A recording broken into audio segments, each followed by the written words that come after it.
Hello students, I am Dr. P.C. Cambodia, Associate Professor in the Department of English, BSR Government Arts College, Alwar, Rajasthan. Today I shall introduce you to The Solitary Reaper, composed by William Wordsworth. William Wordsworth is a poet of the romantic type of poetry. What romantic type of poetry has been discussed by us in the last lecture.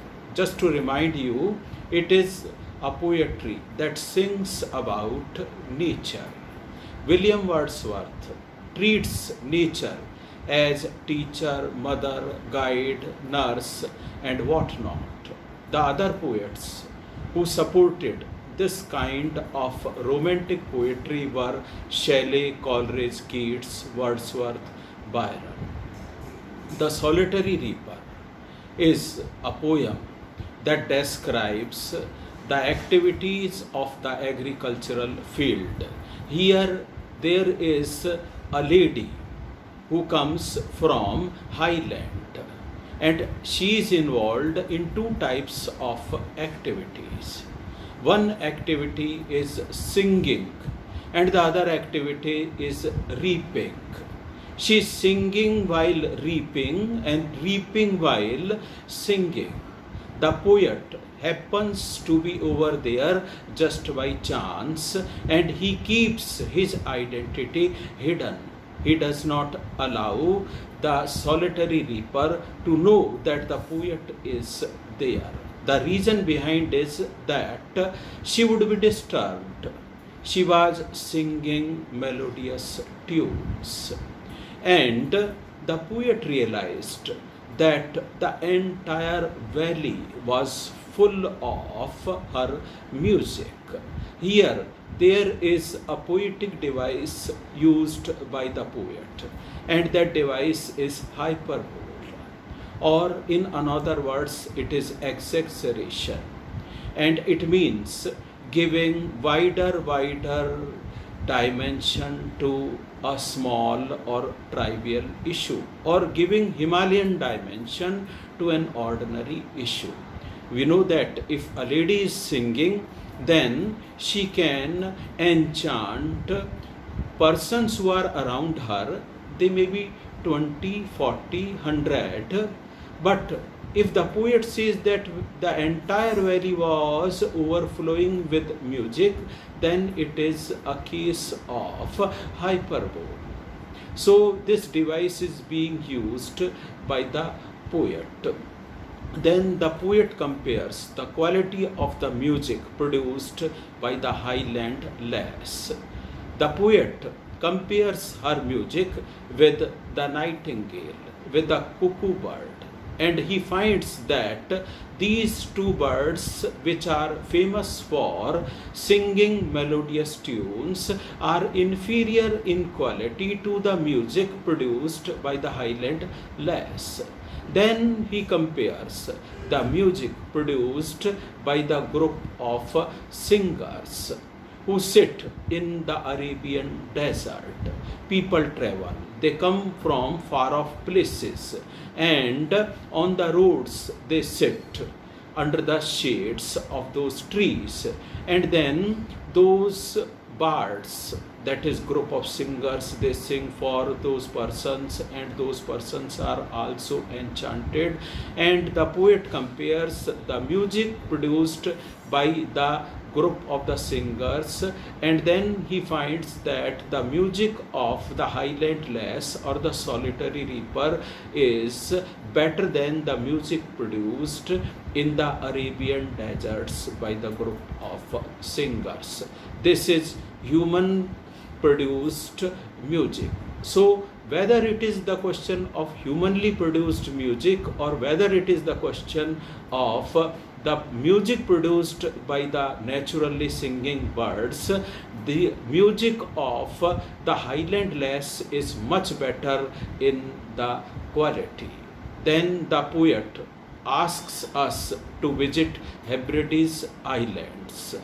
It is towards the western coast of Scotland, and it is famous for naturally singing birds. We can go over there, listen to the naturally singing birds, but still we will feel that the music produced by the solitary reaper or the highland lass is much, much better in its quality. The poet does not know about the contents of the song. So he says that will there be anyone who will let him know what singing is there? What is the issue? Is she singing about some epidemic that came in the past or that may come again? Or is she singing some trivial issues of the contemporary times? Or we can imagine that she can be singing about the victories of the great heroes or about the victories of the great sportsmen. Since the contents are not clear, the poet asks anyone to clarify what she was singing about. The poet agrees that her singing was melodious. The poet is not interested to disturb her.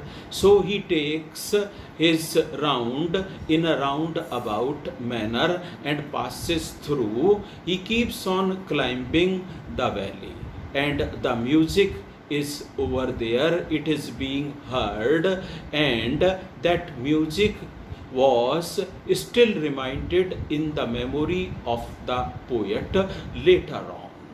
And here we would like to discuss the poetic theory that poetry is spontaneous overflow of powerful emotions.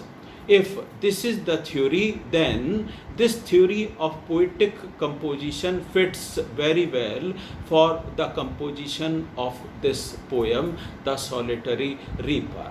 The reason is that poet was highly enchanted, he was highly fascinated, he felt enthralled, and when he came to his senses later on, recollected this incident, then he was highly overjoyed.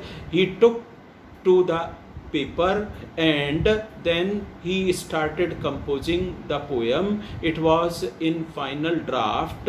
So the poetry is spontaneous overflow of powerful emotions, fit very well to this kind of poetry. Then we see that nature is very much over there, alive in this poem. It has not been kept in the background. Agricultural field is there, crops are there, and then she bends over the sickle, she reaps and cuts her bundle, places them, and then all those bundles would be picked up by someone else and they would be taken to one place, and then there would be the process of winnowing. There would be the collection of picking up of those stalks which would be left in the field. So it reminds us of the naturally done activities by the peasants. This way the poem is rich in the quality of romantic type of poetry. The poet has made his efforts to bring us very close to nature, and we appreciate the poet's effort. And this way poet is also the ringleader of the romantic type of poetry. Thank you so much.